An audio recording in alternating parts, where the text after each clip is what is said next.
Il 3 ottobre scorso, sulla tomba di San Francesco El 3 de octubre pasado, en la tumba de San Francisco en Asís, el Santo Padre firmó su encíclica sobre la fraternidad, Fratres Omnes. In poco tempo essa ha ridestato in tanti cuori En l'aspirazione poco tiempo, su escrito ha despertado en muchos corazones la aspiración hacia este valor universal. Ha puesto de relieve las muchas heridas contra ella en el mundo de hoy. Ha indicado caminos para llegar a una fraternidad humana verdadera y justa. Y ha exhortado a todos, personas e instituciones, a trabajar por ella. La encíclica está idealmente dirigida a un público amplísimo, dentro y fuera de la Iglesia. En la práctica, a toda la humanidad. Abarca muchas áreas de la vida, desde lo privado a lo público, desde lo religioso a lo social y a lo político. Dado su horizonte universal, con razón evita restringir el discurso a lo que es propio y exclusivo de los cristianos. Sin embargo, hacia el final de la encíclica hay un párrafo donde el fundamento evangélico de la fraternidad se resume en pocas palabras, pero vibrantes. Dice: otros beben de otras fuentes. Para nosotros, ese manantial de dignidad humana y de fraternidad está en el Evangelio de Jesucristo. De él surge para el pensamiento cristiano y para la acción de la Iglesia el primado que se da a la relación, al encuentro con el misterio sagrado del otro, a la comunión universal con la humanidad entera como vocación de todos. El misterio de la cruz que estamos celebrando nos obliga a centrarnos precisamente en este fundamento cristológico de la fraternidad, que fue inaugurado precisamente en la muerte de Cristo. En el Nuevo Testamento, hermano significa, en el sentido primordial, la persona nacida del mismo padre y de la madre. Se denomina hermanos en segundo lugar a los miembros del mismo pueblo y nación. Así, Pablo dice que está dispuesto a convertirse en anatema, separado de Cristo, en beneficio de sus hermanos según la carne, que son los israelitas. Está claro que en estos contextos, como en otros casos, hermanos indica a hombres y mujeres, hermanos y hermanas. En esta ampliación del horizonte se llega a llamar hermano a toda persona humana por el hecho de ser tal.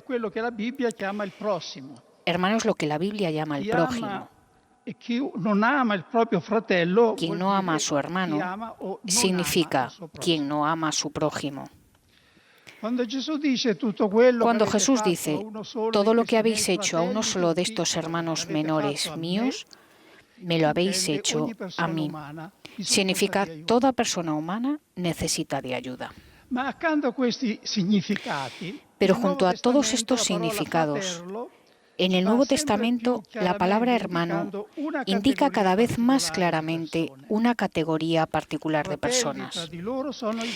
Hermanos entre sí son los discípulos de Jesús, aquellos que acogen sus enseñanzas. ¿Quién es mi madre y quiénes son mis hermanos? Quien hace la voluntad de mi Padre que está en los cielos es para mí hermano, hermana y madre. En esta línea, la Pascua marca una etapa nueva y decisiva. Gracias a ella, Cristo se convierte en el primogénito entre muchos hermanos. Los discípulos se vuelven hermanos en un sentido nuevo y muy profundo. Comparten no solo la enseñanza de Jesús, sino también su espíritu, su vida nueva como resucitado. Es significativo que solo después de su resurrección, por primera vez, Jesús llama a sus discípulos hermanos. Ve a mis hermanos, le dice a María Magdalena, y diles, subo a mi Padre y a tu Padre, a mi Dios y a vuestro Dios. En este mismo sentido, la carta a los Hebreos escribe: quien santifica y los que son santificados, todos provienen de un mismo origen. Por esto, Cristo no se avergüenza de llamarlos hermanos. Después de la Pascua, este es el uso más común del término humano.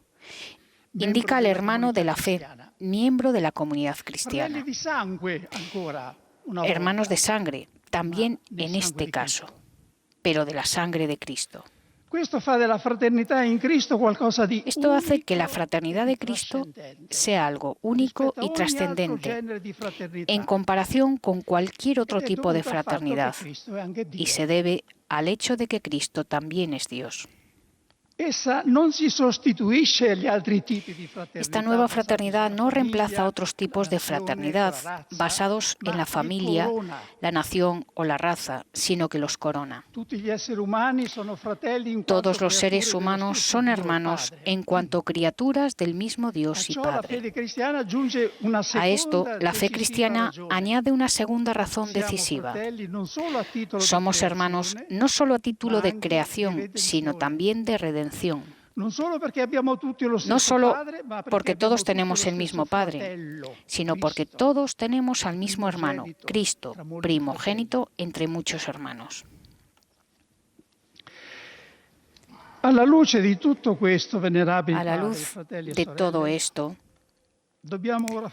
ahora debemos hacer algunas reflexiones actuales. La fraternidad se construye exactamente como se construye la paz. Es decir, empezando de cerca, por nosotros, no con grandes esquemas, con metas ambiciosas y abstractas. Esto significa que la fraternidad universal comienza para nosotros con la fraternidad en la Iglesia Católica. Dejo de lado también, por una vez, el segundo círculo, que es la fraternidad entre todos los creyentes en Cristo, es decir, el ecumenismo. La fraternidad católica está herida. La túnica de Cristo ha sido desgarrada por las divisiones entre las iglesias.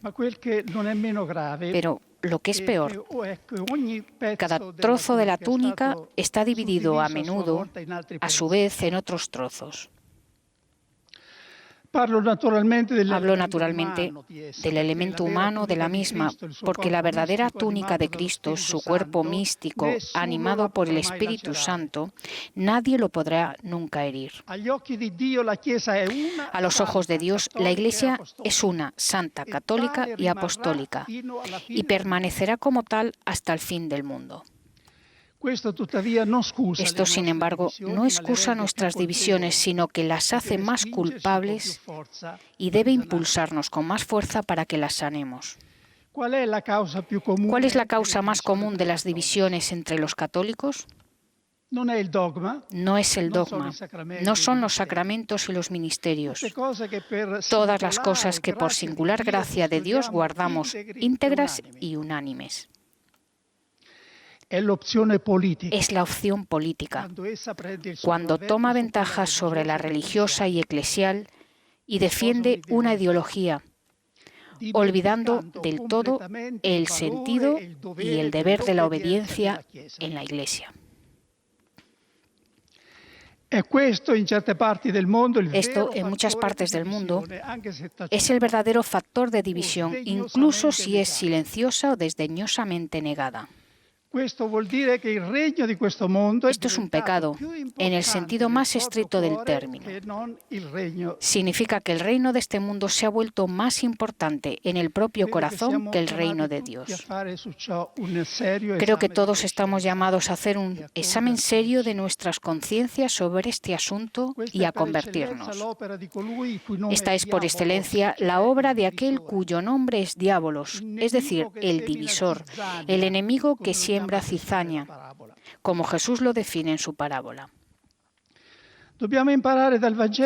Debemos aprender del Evangelio y del ejemplo de Jesús. Había una fuerte polarización política a su alrededor. Había 4 partidos: los fariseos, los saduceos, los herodianos y los celotas. Jesús no se alineó con ninguno de ellos y se resistió enérgicamente al intento de arrastrarlo a un lado o al otro. La primitiva comunidad cristiana lo siguió fielmente en esta elección. Este es un ejemplo especialmente para los pastores, que deben ser pastores de todo el rebaño, no de una sola parte de él. Por eso, son los primeros en tener que hacer un examen serio de conciencia y preguntarse a dónde están llevando a su rebaño, si a su lado o al lado de Jesús. El Concilio Vaticano II confía en particular a los laicos la tarea de poner en práctica, en las diversas situaciones históricas, las enseñanzas sociales, económicas y políticas del Evangelio. Estas pueden traducirse en opciones incluso diferentes, aunque sean respetuosas con los demás y pacíficas. Si hay un carisma especial o un don que la Iglesia Católica está llamada a cultivar para todas las iglesias cristianas, es precisamente la unidad. El reciente viaje del Santo Padre a Irak nos ha hecho sentir de primera mano lo que significa para quienes están oprimidos o han sobrevivido a guerras y persecuciones sentirse parte de un cuerpo universal, con alguien que pueda hacer que el resto del mundo escuche su grito y reaviva la esperanza. Una vez más, se ha cumplido el mandato de Cristo a Pedro: confirma a tus hermanos.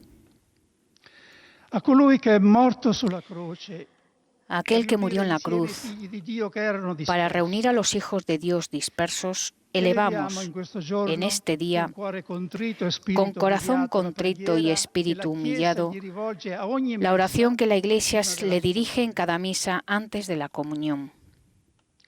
Señor Jesucristo, que dijiste a tus apóstoles: la paz os dejo, mi paz os doy. No mires nuestros pecados, sino la fe de tu Iglesia. Y conforme a tu palabra, concédele la paz y la unidad, tú que vives y reinas por los siglos de los siglos. Amén.